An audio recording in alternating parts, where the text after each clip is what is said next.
एक हांवें रेडी केल्ली आसा वटी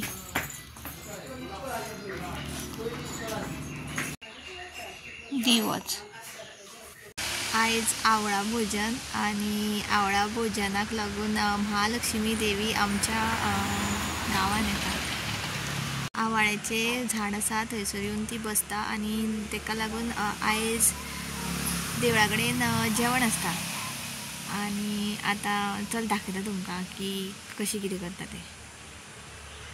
आनी सगळे लोक बीन हे सायडीतले सगळे तिची वटी भरता कारण ती आपल्या आवयगेर येयल्ली आसता। सो कशी कितें करता तें पळोवया।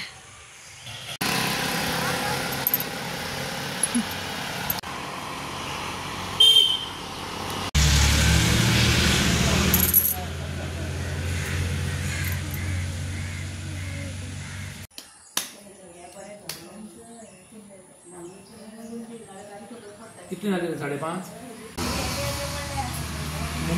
बरोबर आहे।